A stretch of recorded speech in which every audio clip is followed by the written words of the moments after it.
This video will help you understand the super duper catch-up contribution that's permitted starting in 2025 for those who are aging into age 60 through 63.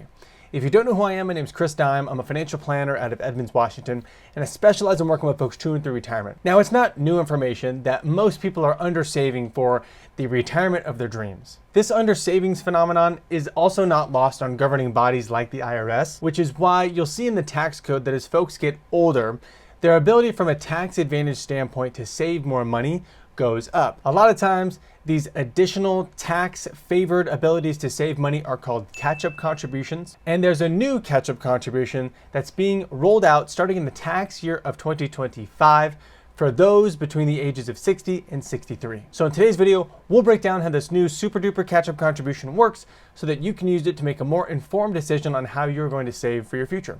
So let's jump in. I think since like 2001, the official catch-up contribution moniker was released, whereby older folks are allowed to save more money into particular tax advantage vehicles. The most common form of catch-up contribution are related to those in 401ks and IRAs, 403bs, etc. And that's when someone is turning age 50 in a particular calendar year, they are now permitted to save more into those retirement plans. For 401ks, that number is like $7,000 a year additional in savings contributions.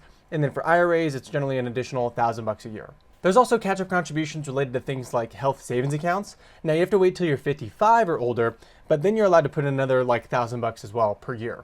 And there's unique catch-up contributions for certain plans. They're not called catch-up contributions necessarily, but for example, like a 403b plan, if you've worked for that particular employer for at least 15 years, some will let you save more money into the 403b plan, and generally you're probably going to be older than most people if you have been to the same employer for 15 years. Same thing with 457b plans. They also offer a special kind of catch-up contribution, which is available to those who are about 3 years out from a particular retirement age.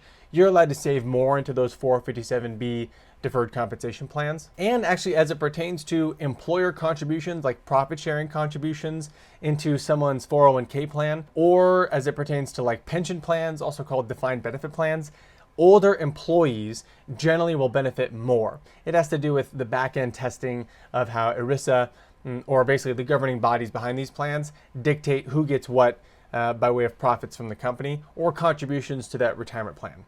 Older folks tend to get more contributions. Now, you could argue that's unfair, but they also pay way more for insurance, so pros and cons. Either way, new for 2025 is what I'm calling the super duper catch-up contribution, which is a brand new provision that allows folks who are aging into the age of 60, 61, 62, or 63 to save an additional $11,250 per year into their retirement plan.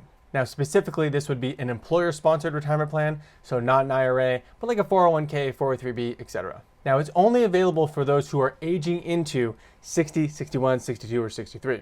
If you're aging out of 63 in 2025 or any calendar year moving forward, you're not allowed to save this super duper catch-up contribution for that calendar year. We'll touch more on this later on in the video. To clarify, this super duper catch-up contribution of $11,250 for the tax year of 2025 is not added to your age 50 catch-up contribution. It's in lieu of that. So, given that the age 50 catch-up contribution to a 401k plan, for example, for 2025 is an additional $7,500, if I remember correctly, you don't add $11,250 to $7,500, you just replace it. So if you're turning 60 in 2025, for example, you'd be able to save your classic $23,500 plus $11,250. You wouldn't also add the $7,500 age 50 catch-up.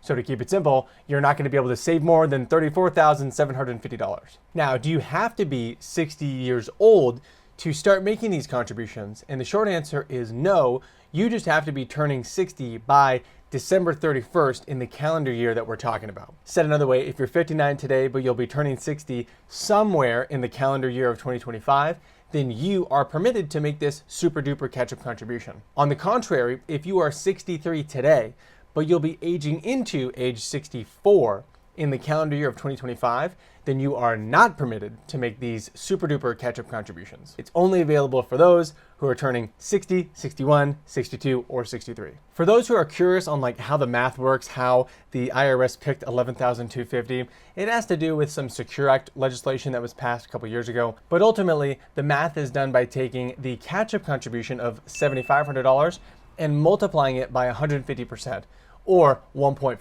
$7,500 times 1.5 is $11,250.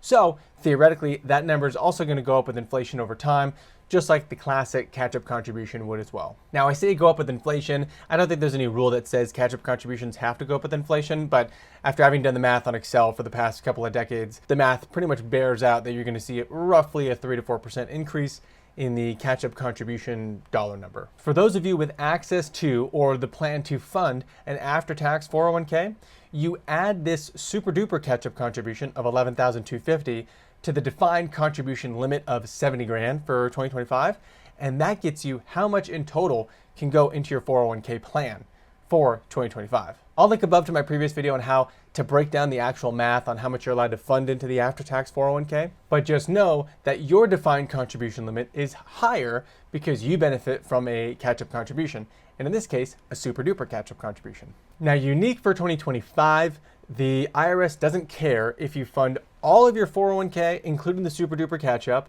as all pre-tax or all Roth. They don't care. You just can't put in more than a combination of pre-tax and Roth in the form of $23,500 plus $11,250, which is $34,750. However, on the horizon in 2026, the IRS has scheduled that starting in 2026, if you are considered a highly compensated employee, which last I checked, the IRS defines as someone making above 145 grand a year plus inflation, then if you are a highly compensated employee, your catch-up contributions are mandated to be Roth contributions. Now, your entire $34,750 of retirement account contributions in 2026 don't have to be all Roth, but they could all be pre-tax up to the $23,500 limit, and then any catch-up contributions have to be Roth. That was legislation also passed in the Secure Act 2.0 a couple years ago, and it was supposed to go into force in 2025, but given some recent IRS rulings, it's getting delayed until 2026. And while all this is well and good, and this sounds amazing, employers do have the ability to limit how much you can fund into your retirement account. Now, personally, I've never seen an employer limit saying, oh, you can't put in catch-up contributions, but legally it's permitted that they could arbitrarily cap how much you put into the plan. And it's not because they're vindictive or lazy. It actually has to do a lot with like back-end testing in the retirement plan. Basically, if the employer wants to keep giving a certain amount of profit sharing to everybody, if you contribute more, sometimes the plans can get a little bit wonky. Again, it also goes back to how old certain employees are. So there might be a good reason as to why your employer might arbitrarily limit contributions, but there might also not be a good reason. But just know that they can limit contributions. As we wrap up, I have been asked in the past from my audience to give my own personal 2 cents on a lot of these kinds of things. And so bluntly put, I think this is kind of stupid. I think it's great if you are aging into age 60, 61, 62, and 63, that you can save more money. If you want to, all the power to you. Is saving an additional roughly 12 grand a year gonna make or break your retirement projection? It absolutely could. So I think it's great that you can save more money. Why it stops for those aging into age 64, I have no idea, because it's not like just because you turn 64, you no longer want to save money. And odds are, if you're 64 and still working, you're probably making more money than you did when you were 63. And so your desire to save probably also is increased as well. And odds are, if you're 64 and you want to save this much money, you probably also make enough income to kind of bump you out of Roth IRA savings income limits. So I'm not quite sure, again, why arbitrarily it seems like they would stop the ability for you to make super duper catch-up contributions after you age past 63. Now, you still can do the age 50 catch-up contribution of an additional $7,500 into your 401k plan, for example. Just not the super duper catch-up contribution. Again, I don't know why. I mean, maybe it's a nudge that when you're 64, the IRS wants you to stop working or stop really saving a ton of money. But I'm not sure why that would be the case, because Social Security is tremendously underfunded. And if anything, the government could use more Social Security taxes. So I imagine they'd want you to keep working and earning a lot of money and paying a bunch of taxes.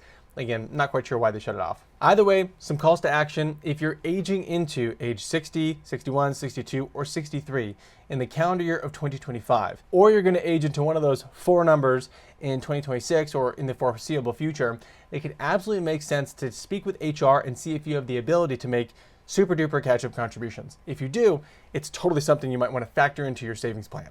So hopefully that was helpful. If you have further questions, drop them in the comments below or get in touch on the website. We'll help you get squared away. Have an awesome rest of your day. We'll talk to you later. Bye.